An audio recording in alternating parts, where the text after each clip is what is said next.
going to show you 5 sublimation tips and tricks that you may not know when it comes to your sawgrass printer.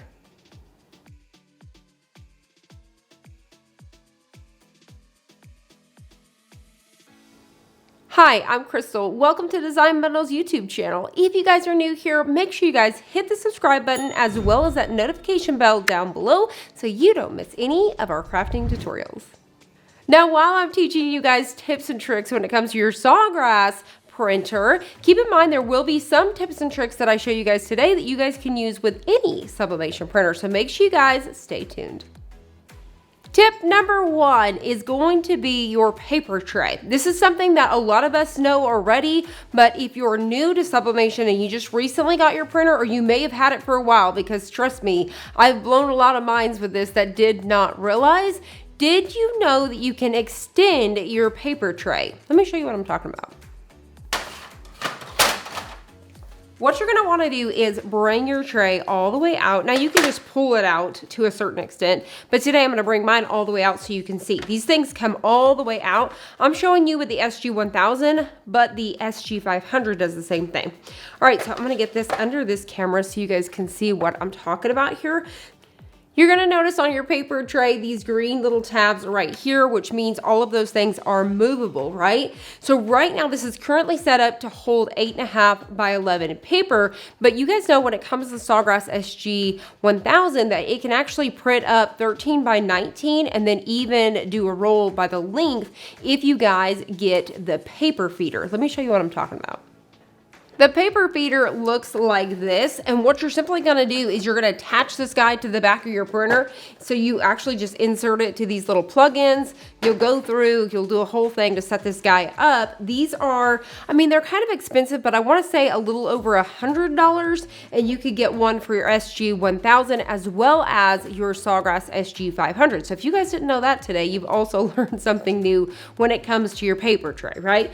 So this guy right here will allow you to do the rolls, so you can get the holder for the rolls and you can actually feed in and do lengths, right? But this guy can also fit those 13 by 19 pieces of paper, so we can really get those in there, right? So this is something you can do to really extend that even further. And then the same thing, like I said, when it comes to the SG-500, it's gonna get the long rolls and stuff like that. So let me get this guy back out of the way. Back to our paper tray, you're going to start off with these green tabs. Once again, you could just barely pull this out of the printer. I pulled the whole thing out so you guys can see, but you're gonna start off with these green tabs right here. So if you pull on those, it's going to allow this piece to move, just like that. So if this has just blown your mind and you've owned a Sawgrass for over a year or two and you're like, what? And you're running to the printer, raise your hand down below. Let me know if you just learned something new today. Next step here is you're going to be using this piece here. So see this green tab? This is going to open the width of it, right? And then the same with this. This is going to be your height. Now, in order to lock this in place, we need to click these guys back. And so this guy is ready to go. So I'm just gonna go ahead and adjust this. You're gonna see numbers in here. You may not be able to pick that up here on the camera, but right now this is for the 17. So I'm gonna move it all the way back down here, and then I'm gonna move these guys over. So what I'm gonna do is I'm gonna take out that 8.5 by 11. I'm simply going to take my 11 by 17, I'll load that guy in there. Then I just wanna make sure that everything is snugged back up. And there we go. This paper tray is ready to be reloaded. So let me show you. You want to push it in until you hear that click. Next thing that I learned with time, which is going to be another thing that may blow your mind. So say, for example, you're like, Crystal, I already know this. That's how I obviously put my 11 by 17 paper in there. Or if I have the SG-500, that's how I put my 8.5 by 14 in there. But maybe you didn't realize this piece. Watch. There's actually a lid to that. I know that I don't have an overcam over that, but hopefully we got that zoomed in close enough for you. And that is going to completely close that off. Now you don't have that option with the SG-500, so let me show you. So with the SG-500, same thing, we're gonna take that out. We're gonna do the same thing. We're gonna pull open our tabs. The ones for the 500 actually click over here on the side. And so now I'm gonna do the same thing. I'm gonna extend this guy out, push, and then you can move this. So for example, this guy right here, if I want to do smaller ones, if you guys did not know, this may be another thing that blows your mind, you can actually get mug paper that's already pre-cut down. So you would just pop it down in there. So you guys can actually choose those settings, which I'm going to show you guys some stuff further in the video in just a minute. But you guys can actually size this down to like a mug size and stuff. So that's just another thing in case you're wondering. Or for example, if I print on my paper and I still have like this much and I want to save it, I can actually get the exact measurements of that. If I use a paper trimmer, keep it nice and straight, get the exact measurements, and I can actually create a custom paper size so I can put that guy in there and I don't waste it. So if that's another thing you probably learned today, let me know. So now, like I said, this guy is totally ready. I can load my 8.5 by 14 paper in here. So if you guys were curious about that. Now we're gonna go ahead and make sure these are snapped back. I'm gonna load this guy in just to show you. Now you're gonna notice with this one, it's just open on the top. So there is no cover, but with the SG-1000, we do have one. If I taught you something new today when it came to your paper tray holder for your sawgrass, whether it's the smaller papers or the extending or the cover, let me know in the comments below. Tip number 2 is going to be replacing your inks. Now, whenever you guys start to get a low warning like this, it does not mean pull those cartridges out right now, this minute, and change them. It means simply you need to go ahead and start to order your next set and get ready to replace those soon. So you can see it's giving you an option right there that says order ink now, and that's what it's warning you on. So something that I know a lot of us see something like this, we always have, whether it was your inkjet printer or whatever, you see this warning and you immediately want to go in and replace those cartridges. Something to keep in mind when you first load your sublimation printer, it's pulling these inks out of the cartridge. So a lot of that is in the lines and in the pipes. So you do not want to just replace these and chunk these out right away because they're not ready yet. We still have 6 and 10%. We don't want to waste anything. So you really want to hold off as long as you can. I've taken these tanks to empty. So you really, at this point, just need to make sure you have purchased, go out and order your next set. I just simply need to order a magenta and a yellow. So this is something where when you're getting into a sublimation printer, I know that each cartridge is expensive, but you're usually only having to replace 1 or 2 at a time. You can see my other ones are completely full. So it may only be costing me $70 to refill this because I may only need the 1 cartridge. I can't remember exactly the price of them at this time. You guys let me know in the comments below that exact price, but the point is, don't replace them just yet. Don't freak out. Don't just be like, oh my gosh, and waste ink. You're wasting money. Hold on, but at this point, go ahead and get that backup ink ready to go. Tip number 3 is a sawgrass smart folder. If you guys have been following me here for a while, you guys know that I use this all of the time, but there's probably a whole lot more about this folder that you don't even realize you can do. First off, let me back up for you guys that are new to the Sawgrass Smart Folder and let me explain a little bit. When you first download your Sawgrass Print Manager and set up your printer for the very first time, you're going to notice a folder on your desktop that looks just like this. This is called the Sawgrass Smart Folder. That's what it originally comes in as. And this guy is amazing. What this does is it allows you to grab your design. So for example, I'm going to do this one right here, which is my t-shirt. So if you guys are interested, I'll have this link down below for y'all. You're going to grab that design and you're going to drop it in that folder. So you've seen how I just grabbed it and dropped it. When you do that, it automatically will open your Sawgrass Print Manager. So you guys don't have to go all the way through their program, Creative Studio. So if you guys did not know, Sawgrass offers their very own, just like Cricut Design Space, they have Sawgrass Creative Studio that allows you to go in and design and edit and all of those things. But you guys can actually just print straight from your print manager. You guys know that if you guys have a converted Epson and things like that, you can simply just go and print it. But Sawgrass, this one right here allows you to get those inks. You're not going to waste ink. You're going to print the correct amount of ink per substrate. So that, say for example, it may require more ink for a t-shirt compared to a coaster. You're going to get those colors perfectly and all that. So it's very important to have a print manager. And so when you do that, this is what's going to pop up. So with this, you're going to go in, you're going to set your substrate and change that to whatever you need it to do. And if you need to adjust your paper and all of those, I'm going to go ahead and mirror this because my last project, I had it turned off. Whatever you have these set to is automatically just going to stay to that, and you'll just go in and adjust. I can also go in here and switch back and forth between the 500 and the 1000. If you get a green dot, that simply means it's ready to go. You guys can go into your layout from here. You can choose all of that stuff here. Your jobs, you may have multiple prints ready to go. Your colors and all of those kind of things you're gonna get in here, right? So either way, it's gonna open your print manager.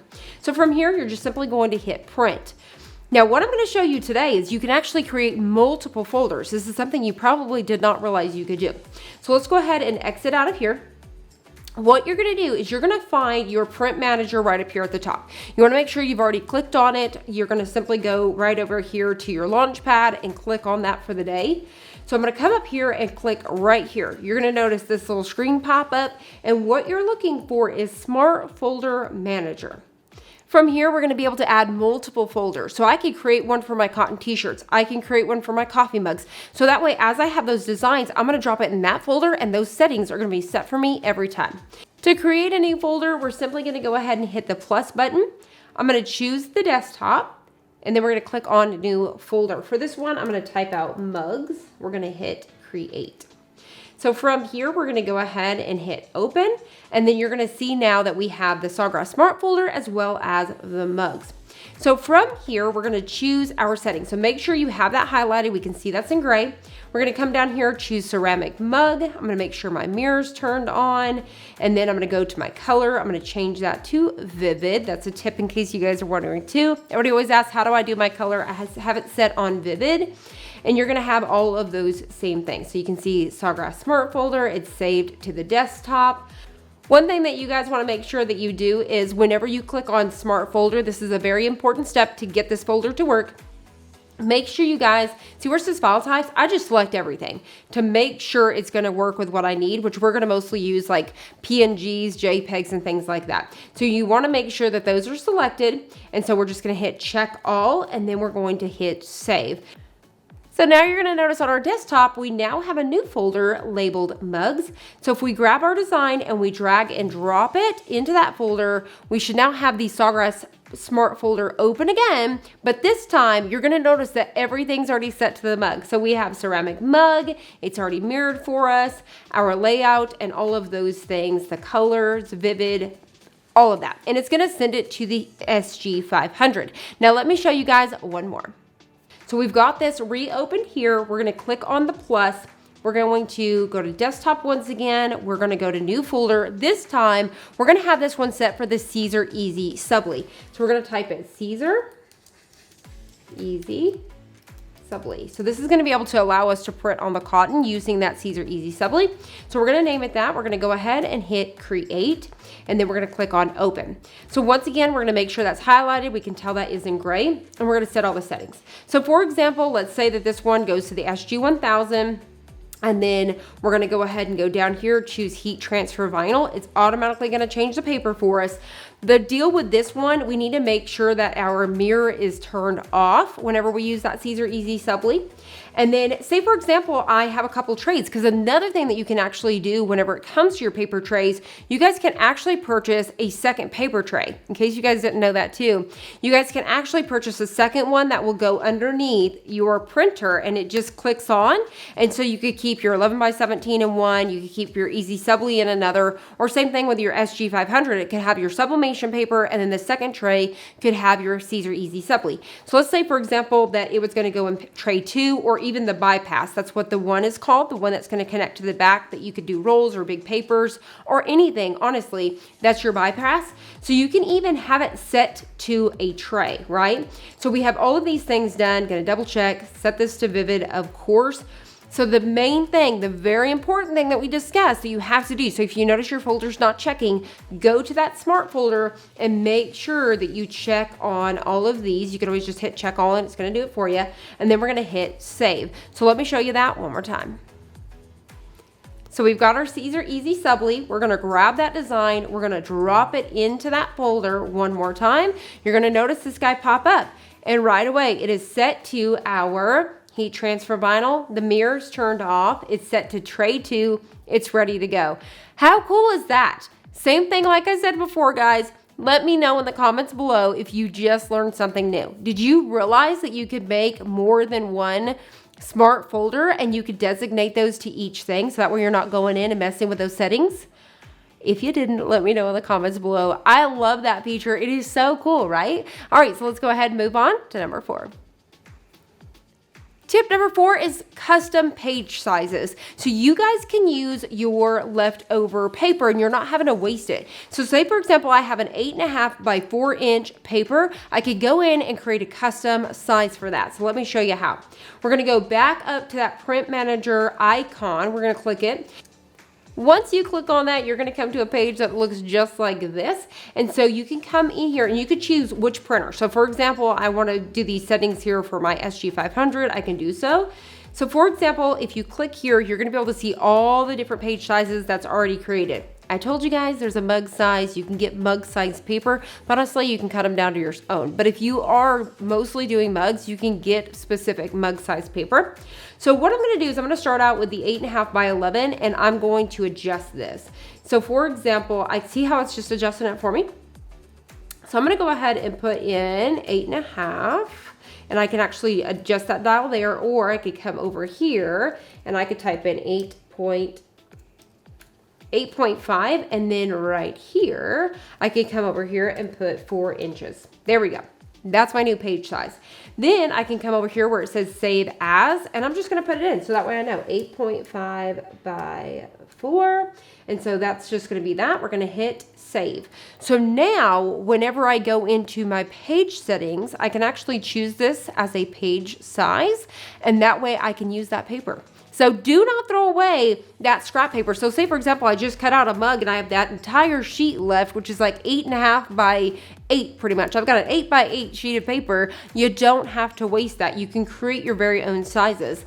And so once again, if I want an 8 by 8 square, I could come over here and do 8. So we're just simply gonna do 8 by 8 and get us an 8 by 8 square. Save it as, rename it once again. So if you have something that you specifically use for those, it's amazing, right? So you can really narrow that tray down to hold all sorts of different sizes. So I hope you guys have learned another tip along the way. Tip number 5 is how to sublimate on cotton is a question that we get all of the time. Now going back to our smart folder, you just seen that I was talking about the Caesar Easy Subli. You guys have probably seen me talk about this in the past, but what this is it's a printable HTV. And honestly, I don't know if I'm crazy or not, but I'm pretty sure they used to make it 11 by 17 and they stopped it years ago. Somebody let me know down below if I'm correct on that or not. So what you're gonna have is this right here. So you're gonna have a glossy side. I'm gonna show you that really quick. And then you're gonna have a matte side. You're actually printing on the matte side, but like I said, you're gonna be doing this. You do not wanna mirror this. You wanna make sure your mirror is turned off, because when we peel it, this is just a carrier sheet to cut it with, because you can actually then load this into your Cricut, your Silhouette machines, and all of the things. And so the adhesive is on the back side. So this is just a carrier. You would want to purchase transfer sheets. So you can actually purchase a box of Caesar transfer sheets, or if you want to buy it in a roll, you could definitely do that as well. So that way you can pick it up. Now, if this is going to be one big piece, I always just recommend be very careful and peel it off. So you do have something like Caesar Easy Subli. Things like this is going to allow you to be able to sublimate on 100% cotton. You can get these from a lot of your HTV dealers, honestly. 143 carries them in individual sheets, so that's pretty cool if you just want to test it out or you just need one sheet. Or you can buy a box like I did here from Amazon. I'll have a link below, and I'll also link you guys to the mask. That's what it's called. I'll link you to those as well so you guys have those. So there is Caesar Easy Subli. Now recently we have discovered you can actually create your very own DTF, which is direct to film. You can create your own transfers. So this is going to be another way that you guys can actually print on cotton, right? Now this one right here is gonna give you that white background where this one is not. You can do this on right here. This is DTF. So this t-shirt was made with DTF. So if you guys are wondering what this is, but you can see I did it on a white t-shirt and it's gonna pop off there nice because it does not have the white background. So these come in sheets like this. So they have a milky top on them and then they are matte on the back. So you're gonna need your film and then you're gonna need a thing of powder. Highly recommend, I've tested this, it's tried and true. These two right here together, the combo is amazing. You can get it for around 40 bucks because you can get this for around 20 something. I think they always have like a 20% coupon on Amazon. Same for the sheets. Highly recommend these ones across the board. I've tried a few different ones and these ones work so good. The tip for this one is you wanna peel it cold. We have lots of tutorials on the channel, so definitely make sure you check that out. So the design I've been showing you guys all day is right here. I actually did this with the DTF hack. So what's really cool is you're able to print this with your sublimation ink and then you're just simply gonna take your powder, you're gonna put it across, you're gonna simply just kind of do this just like so, and then you're going to have your transfer that you're gonna be able to put on your t-shirts. Now with that, you're gonna be able to put it on your lighter garments. So you wanna stick with your whites like this. You can see that it pops off. They're gonna wash beautifully. So if you guys have ever worked with DTF transfers, you guys know how they wash and how they last. It's gonna be the exact same thing. They are amazing. The color will not wash out or anything. They outlast wash after wash after wash. We've done the test. Now we've done another tutorial showing you guys if you do want the white background layer, you can actually add this onto white HTV. You can pair those together and you can put it on a black t-shirt. We also have a video on that. We'll link it up above. I'll have a few of those linked down below so you guys can watch all of the tutorials. But like I said, you're going to be able to accomplish really cool things like this because this is 100% cotton. You guys know with your sublimation that you guys have to have polyester, and with these two things right here, you're going to be able to sublimate on cotton. So you're going to be able to sublimate on dark garments with this one. It's got the white background, and you can do the same with this using white HTV as your under layer. And we've also showed you some really cool hacks on how to cure these so that way you can sell them and all of the things using a griddle. If y'all haven't checked that out, you have to check that one out as well. It was so much fun. So there is all of my sublimation tips and tricks. I hope you guys have learned something new. If there is something that you guys took away from this video today that you had no clue about, please let me know in the comments below. And also, if you guys are interested and you want to see me creating this t-shirt, I actually recorded this over on my channel, Crystal Ann. So if you guys are not following that channel as well, make sure you guys subscribe. I'll have it linked down below for you guys as well. It's simply just Crystal Ann all together, and you guys are going to find me out there. So you guys will be able to check out how I made this t-shirt in case you guys want to follow along. Once again, if you guys have not already, make sure you guys subscribe to this channel, hit the notification bell, and I will see you guys on the next one.